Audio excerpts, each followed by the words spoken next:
Today on Abu Dhabi. With Abu Dhabi Finance Week, the largest flagship financial and investment gathering in MENA. Right, we are on the tarmac this week, but in a couple of weeks, we are going to be surrounded by around money again. This morning it's planes, but it is going to be finance luminaries when we get to the Abu Dhabi Finance Week. It's nearly upon us. We are speaking to the Editor-in-Chief of ADFW, Chris Hughes. Morning, Chris.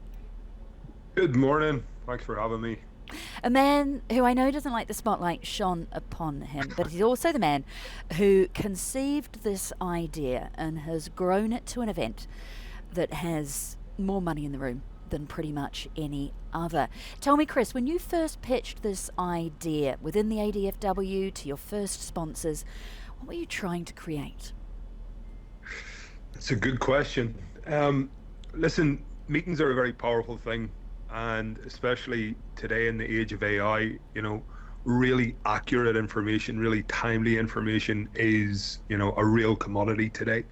And Abu Dhabi Finance Week is the strongest gathering of financial leadership in the world in the week that it happens, with over, and this is an important statistic, it's going to assemble this year CEOs, presidents, chairmen, founders of institutions that collectively manage over $63 trillion. That's over 53% of the global GDP, all in the same place at the same time. I think you'll agree it's a staggering statistic. But again, it's about meetings, it's about information, it's about opportunity, it's about trade, and it's about growth. You're right on the level of people that you get and their assets under management that you get in the room. It's one of those things that it would be faster to say who isn't there out of the finance world rather than who is the CEO of UBS, the CEO of Standard Chartered, the CEO, President of Barclays, the CEO of Julius Baer, the CEO of Morgan Stanley, Ray Dalio, His Highness Prince Khalid bin Walid Al Talal. We've got the co-founder and former CEO of Netflix. We have got the CEO of Swiss Re. It goes on, Carlyle, Vista, Franklin Templeton.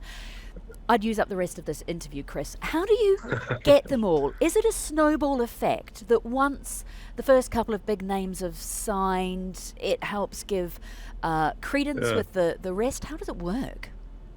Well, it's taken us 3 editions to get here. This will be the 4th edition, and over time, some very big and important people trust us with their time now. But it really starts with Abu Dhabi. People are really fascinated by Abu Dhabi. We call it in Abu Dhabi the Falcon economy. It's the growth of Abu Dhabi. It's opening Abu Dhabi up to the global markets. It's, people coming in to meet long-term relationships that they have in the sovereign funds and others, and they've all just got behind it. And now it has went a lot faster than we expected it to, but it kind of starts with Abu Dhabi, and then it starts with, you said, a snowball effect, that the reputation of Abu Dhabi Finance Week is just there as one of the premier meetings in the world for the global financial leadership.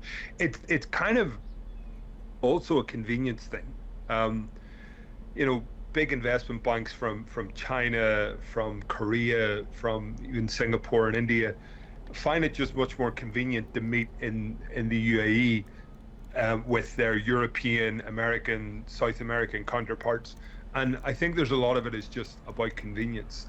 So it's kind of a convenient place for everyone to meet up across the global markets. What logistical challenges does this throw up for you, though? Not everyone can stay in the presidential suite at the Four Seasons. That's true.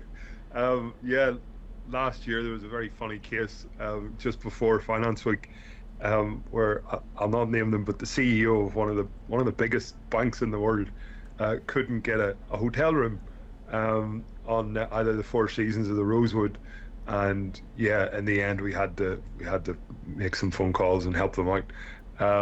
But I think hotels, sort of luxury accommodations, pretty sold out.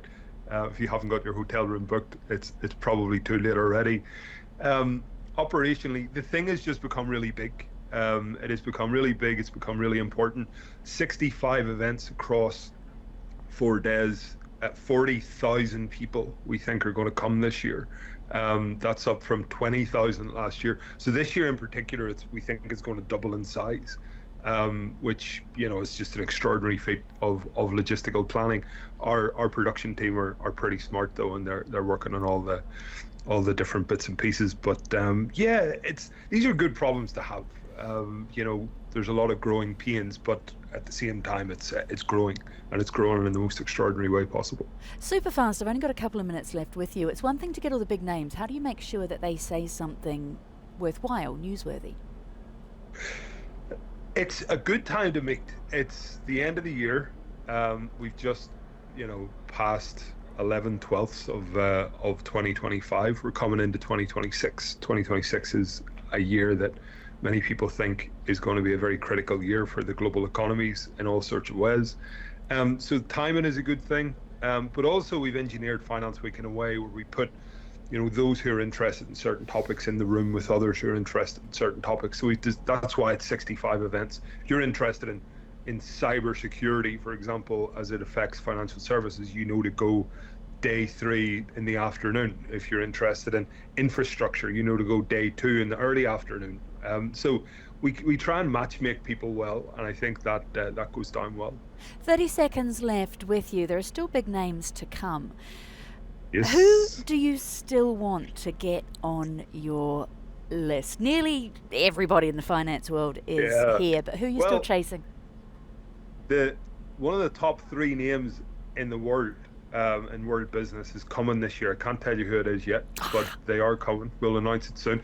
But I'll just say this, that if Elon Musk decided he wanted to come to Finance Week next year, we wouldn't charge him for a ticket.